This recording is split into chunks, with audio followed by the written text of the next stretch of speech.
সরকারি কর্মীদের জন্য পূজার উপহার, অবশ্যই খুশির খবর, সেই জন্য হাসছিলাম। 9% ডিএ বৃদ্ধি করলো সরকার, কবে মিলবে? আমারও প্রশ্ন, কবে মিলবে? যে খবরটা প্রকাশ হয়েছে অনলাইন ডিজিটাল এবেলা, আপনাদের সামনে প্রথমে প্রতিবেদনটা পড়ে শোনায়। প্রতিবেদনে দাবি করা হয়েছে, উৎসবের মরশুমে মহার্ঘ ভাতা বৃদ্ধি নিয়ে জল্পনা অব্যাহত রয়েছে। কত শতাংশ বৃদ্ধি হবে তা নিয়ে চলছে নানা আলোচনা। এই পরিস্থিতিতে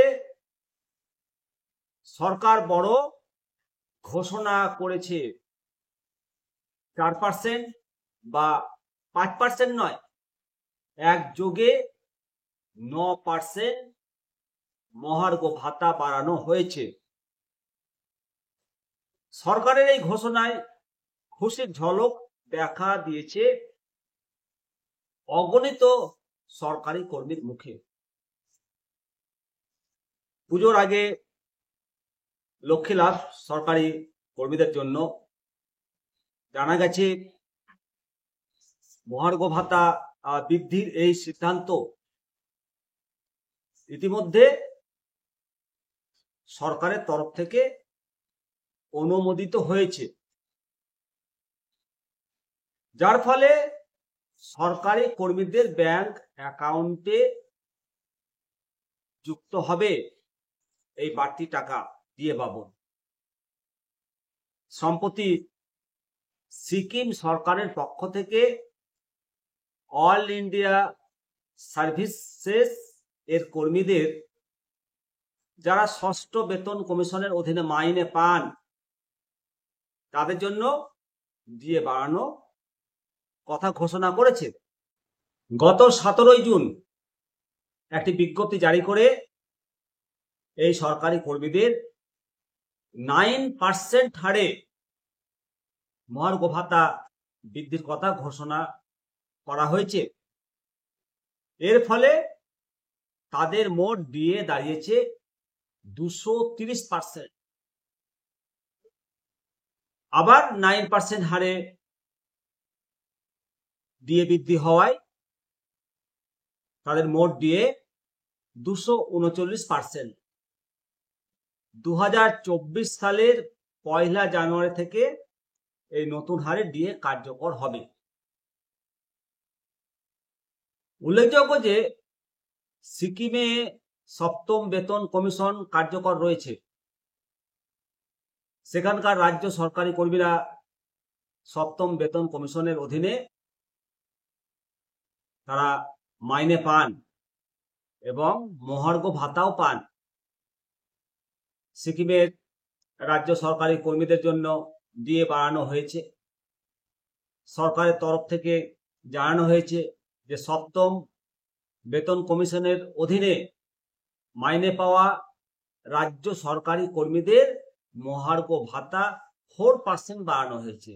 যদি ভাতার অঙ্ক 50 পয়সা হয় তবে সেটি 1 টাকা হিসেবে গণ্য করা হবে। যদি কোনো রাজ্য সরকারি কর্মচারী 101 টাকা 50 পয়সা পায় ধরুন, তাহলে উনি 102 টাকা পাবেন। আবার অন্যদিকে কারোর মহার্ঘ ভাতা যদি 101 টাকা 40 পয়সা হয় তাহলে তিনি 101 টাকা পাবেন। অর্থাৎ 50 পয়সা বেশি হলে বা 50 পয়সা থেকে রাউন্ড ফিগারে পাবেন, আর 50 পয়সা কম হলে রাউন্ড ফিগারে পাবেন। অবশ্যই সিকিম সরকারের যে ডিএ বৃদ্ধির প্রস্তাব, মানে ডিএ বৃদ্ধির যেটা করে দেখালো ছোট্ট একটা রাজ্য, এটা অবশ্যই খুব ভালো। পশ্চিমবঙ্গের হাজার হাজার সরকারি কর্মচারী এই ডিএ এর আশায় মুখ তাকিয়ে রয়েছেন। আর এই মামলা সুপ্রিম কোর্টে চলছে। এদিকে একের পর এক বিভিন্ন রাজ্য থেকে ডিএ বৃদ্ধির খবর আসছে এই পুজোর আবহে। যদিও পশ্চিমবঙ্গ সরকার দুবার দিয়ে ঘোষণা করেছে, কিন্তু এই দুবার দিয়ে ঘোষণাতে খুশি নয় পশ্চিমবঙ্গ সরকারি কর্মচারী এবং শিক্ষক শিক্ষিকাগণ। কেননা মূল দাবি কেন্দ্রীয় হারে ডিএ। হাইকোর্ট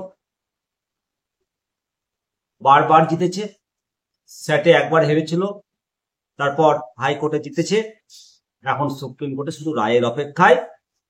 পশ্চিমবঙ্গ রাজ্য সরকারি কর্মচারীদের সকলের একটাই দাবি, একটাই ভরসা, একটাই আশা, কেন্দ্রীয় হারে ডিএ, এবং সেটা পাবে।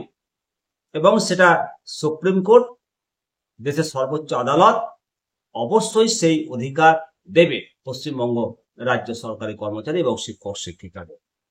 এই আশা, এই ভরসা রয়েছে দেশের সর্বোচ্চ আদালতের প্রতি। আপনারা অবশ্যই মতামত দেবেন। দেখতে যাচ্ছেন দর্শক শিবরাম সরকার। ভালো থাকুন, সুস্থ থাকুন।